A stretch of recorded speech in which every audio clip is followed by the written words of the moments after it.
بسم الله بديت وعلى نبي صليت، وبهذا الفيديو راني جيت. وش راكم؟ ان شاء الله تكونوا بخير وعلى خير. انا في نعمه والحمد لله. وقبل ما نبداو الفيديو تاعنا اليوم ما تنساوش الصلاه والسلام على رسول الله. هنا نبداو في طريقه المحنشه. كانت عندي مغرف كبيره تاع عشا مارغارين، وكانت عندي تاني مغرف كبيره تاع حلوه الترك. كانت عندي في جهه تاني مكسرات يكونوا محمصين، مغرف كبيره تاع سكر غلاس، مغرف ولا زوج مغارف كبار تاع الجلجلاني يكون من الاحسن يكون محمص. في البول الاولاني شتوني درت المارغرين وحلوة الترك، نحكموهم نخلطوهم مليح حتى وين يتجانسوا معايا المكونات، يعني حتى وين تحصلوا على هذاك القوام الكريمي. صدقوني هذا القوام الكريمي راح يعطيكم واحد الحشو في المحنشه تاعكم بنه وطراوه، يجيكم قراب بنين. هنايا نديروا هذيك المغرف الكبيره تاع سكر غلاس، وديروا مغرف كبيره ولا زوج مغارف كبار تاع جلجلان محمص. انا درت زوج مغارف كبار ديال الجلجلان محمص، كما قلت لكم من الاحسن الجلجلان يكون محمص، والمكسرات تاعكم يكونوا محمصين مليح باش يعطوكم البنه تاع المحنشه. هنا نديروا هذيك الكيله تاع المكسرات، نزيدو نخدموها تاني مليح بهذيك المارغرين وحلوه التوركيتو. هنايا كانت عندي لا باتاغوم تاع المزهر، الشرور هاي تتباعي عمر لكم قيس ديميل باتاغوم تاع المزهر. ومن بعد تيك نبداو نبلو فيها بالمزهر بالعقل اللي تخاف يدها تغلبها في المزهر دير في بول ودير هكا بالمغرف تاع العشاء، واللي تكون بروفيسيونال لا علينا. يعني راني نقول ان الطريقه هذه للمبتدئات. هنا نحكموا هذاك لافخس تاعنا ولا العجينه تاعنا، نقعدوا نعجنوا فيها مليح، لازم تعجنوها. شوفوا انايا جامي الحشو تاع المحنشه ولا السيجار نديرو يابس، دائما نديرو شويه من الخوف، شويه يعني طالق روحه. هذه هي باش تحصلوا على الحشو الدخلاني يكون يقعد طري، ويقعد المحنشه تاعكم للقلب تقعد معسله وتاكلوها تحسوها خفيفه، يعني ماشي هذيك اللي تعضوا منها عضه زوج زي بون خلاص راح تقهمكم. صدقوني هذا الحشو ديروه ولا راهو كما يقول واحد على ضمانتي. ما كاش اللي ما دقش هذه المحنشه وما عجباتوش، جات قراب بنينه وجات قراب هايله. حبيبة قلبي كما تعرفوا المحنجة لازم تندار بالديول. انا الورقة نقسمها على زوج ونديرها، نبينت لكم الشكل كيفاش راح نديرها. يعني مع الاول هاي ديك لابول تاعي تقعد طرية، لازم تقعد طرية لابول تاع المحنجة ولا السيجار. اي بوي نقعد هكا نسيي ندير هكا بصبعتي ايدو انبوده، يعني اللي نقدر نتحكم فيه.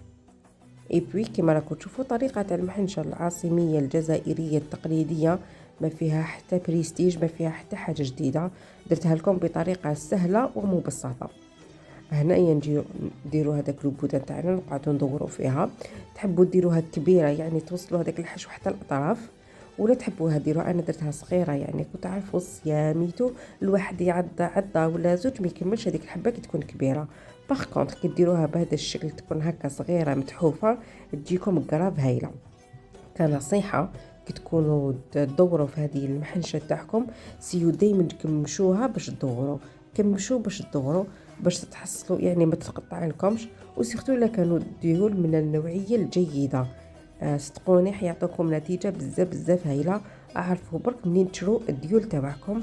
كلمسه اخيره ما تنساوش تشدوها بالكوردون، وهكا حتى نكملوا كامل المحنشه ديالنا. هل هلالك يا هلا بك، هل هلالك يا رمضان، والله اشتقنا فرحنا بك. صوم وطاعة للرحمن، صوم وطاعة للرحمن، روحانية يومك غير والوعد باب الريان، والليالي فيها الخير. يا هلا بك يا رمضان، يا هلا بك يا رمضان، جينا نبارك للحلوين من زعلنا مسموحين، خير وبركة مرتاحين والحبايب مجتمعين. صوم وطاعة للرحمن، هل هلالك يا هلا بك، هل هلالك يا رمضان، والله اشتقنا فرحنا بك. صوم وطاعة للرحمن، صوم وطاعة للرحمن.